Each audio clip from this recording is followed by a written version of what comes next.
తమిళనాడులో అసెంబ్లీ ఎన్నికల వేడి కొనసాగుతూనే ఉంది. 27 మందితో బీజేపీ తొలి జాబితా విడుదలైంది.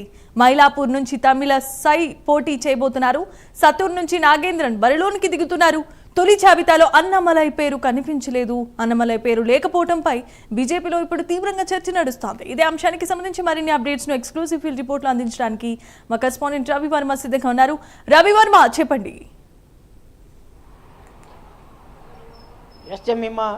ఈ నెల 23వ తేదీన తమిళనాడులో ఎన్నికలు నిర్వహిస్తూ ఉంది. పోలింగ్ ప్రక్రియ జరుగుతుంది. ఈ నేపథ్యంలోనే పార్టీ తమిళనాడు అంతటా కూడా ఎన్నికల వేడి రాజుకుంది.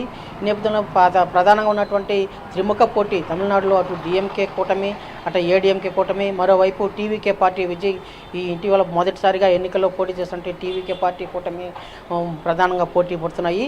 వీటిలో భాగంగానే ఇవాళ ఈ ఎన్నికల ప్రక్రియలో భాగంగానే కూటమిలో భాగంగానే బీజేపీ తరఫున 27 సీట్లు అయితే ప్రకటించారు. మొదటి విడతగా దాదాపు ఏఐఏడీఎంకే బీజేపీ కూటమిలో భాగంగానే ఇవాళ బీజేపీ 27 స్థానాలను ప్రకటించింది.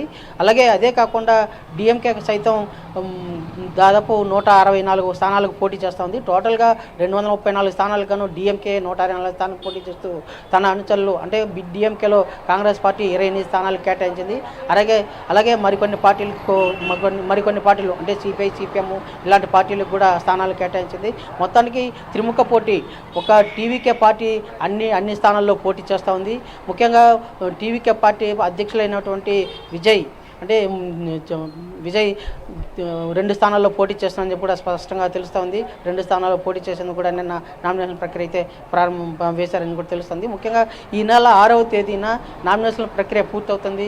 అలాగే 7వ తేదీన పరిశీలన, అదే కాకుండా 9వ తేదీన నామినేషన్ ఉపసంహరణతో మొత్తం నామినేషన్ ప్రక్రియ మొత్తం పూర్తవుతుంది. తదనంతరం 23వ తేదీన ఎన్నికలు పోలింగ్ ప్రక్రియ అయితే జరుగుతుంది. అంటే ఏదైనా కూడా డిఎంకే తన పట్టు సాధించుకునేందుకు మరోమారు అధికారంలో వచ్చేందుకు డిఎంకే అన్ని రకాల సాయశక్తుల కృషి చేస్తూ ఉంది. ఈ నేపథ్యంలోనే ఉచితాలు కూడా చాలా వరకు ప్రకటించింది. అయితే దీన్ని బహిష్కరణ చేసుకుని ఏడీఎంకే ఎలాగైనా అధికారంలోకి రావాలని మరోమారు తన ఉచిత పథకాలను అయితే ప్రకటించింది. వృద్ధులు అంటే ఏడీఎంకే అధికారంలోకి వస్తే, ఏడీఎంకే కూటమి అధికారంలోకి వస్తే పురుషులకు కూడా ఉచిత బస్సు ప్రవేశం పథకాన్ని అయితే ప్రవేశపెట్టింది. ఇది మొత్తం సర్వత్రా చర్చనీయాంశంగా మారుతూ ఉంది. తమిళనాడు అంతటా కూడా చర్చిస్తూ ఉన్నారు. అంటే పురుషులకు కూడా ఉచిత బస్సు ప్రవేశం ఇదివరలోనే డిఎంకే పార్టీ అధికారంలోకి వచ్చిన పిదప స్త్రీలకు బస్సులో ఉచిత ప్రయాణం కల్పించింది. అయితే రేపు జరిగే ఎన్నికల్లో ఏఐడిఎంకే అధికారంలోకి వస్తే పురుషులకు కూడా ఉచిత బస్సు ప్రవేశం కల్పిస్తామని చెప్పి కూడా ప్రకటించడం సర్వత్రా చర్చనీయాంశంగా జరుగుతూ ఉంది. ఇలాంటి ఉచిత పథకాలతో రాష్ట్రం అంతటా కూడా రాజకీయ వేడి లేపింది. అలాగే ప్రకంపనలు సృష్టిస్తూ ఉంది.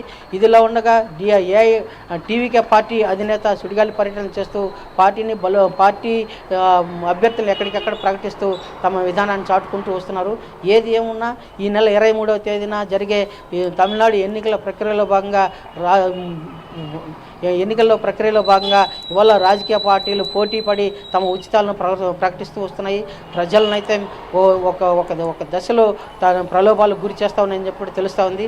ముఖ్యంగా దాదాపు ఎన్నడూ లేని విధంగా ఈ ఎన్నికల్లో ప్రతిష్టాత్మకంగా తీసుకుని అటు డిఎంకే మరోమారు పట్టు సాధించాలని, అధికారంలోకి రావాలని ప్రయత్నం, మరోవైపు ఏఐడిఎంకే కూటమి అధికారంలోకి రావాలని ప్రయత్నంలో భాగంగానే ఉచితాలకు అధిక ప్రాధాన్యత ఇస్తూ ప్రజలను ప్రలోభ పెడుతున్నారని కూడా తెలుస్తూ ఉంది. అదే కాకుండా గత ఎన్నికల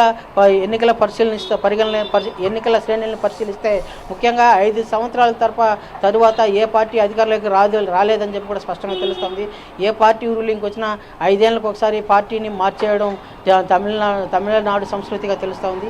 అయితే ఎన్నడూ లేని విధంగా 2006-7 నుంచి 2011లో జరిగినటువంటి ఎన్నికల్లో జయలలిత 2 సార్లు అధికారంలోకి వచ్చి రాజకీయ అంటే వారసత్వానికి అక్కడ ఉన్నటువంటి రాజకీయ దీనికి ఒక్కసారిగా ముగింపు పలుకుతూ అధికారంలోకి వచ్చిన పార్టీ మరోమారు కూడా అధికారంలోకి వస్తుందని చెప్పి ఒక కొత్త విధానాన్ని శ్రీకారం చుట్టింది తమిళనాడులో. అలాంటి ద్వారానే ఇప్పుడు డిఎంకే కూడా మరోమారు అధికారంలోకి రావాలని చెప్పే పట్టుదలతో తమ కూటమి నాయకులను అందరినీ కూడా అన్నింటినీ కలుపుకొని పటిష్టంగా ప్రచార కార్యక్రమం చేపడుతూ వస్తుంది. ఈ క్రమంలోనే ఉచిత పథకాలకు అధిక ప్రాధాన్యత ఇస్తూ ప్రజలను ప్రలోభ పెట్టేందుకు కూడా అన్ని విధాల ప్రయత్నాలు చేస్తూ వస్తున్నారు. ఏదేమైనా రాజకీయపరమైన ప్రకటనలు సృష్టించడమే కాకుండా ఎన్నికల ప్రచార హోరు పర్వం ఊపందుకుందని చెప్పి తెలుస్తూ ఉంది.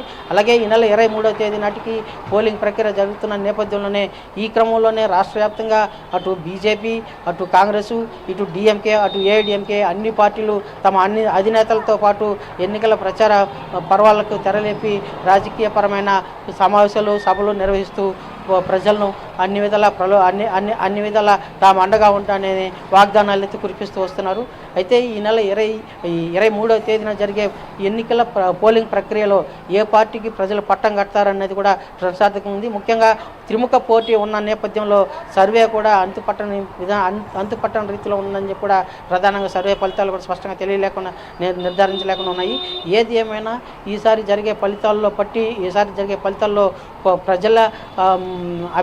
ప్రజల అభిష్టం ఎలా ఉందని ప్రజా నాడిని పసిగట్టేందుకు కూడా ప్రశ్నార్థకం ఉందని చెప్పి కూడా తెలుస్తూ ఉంది.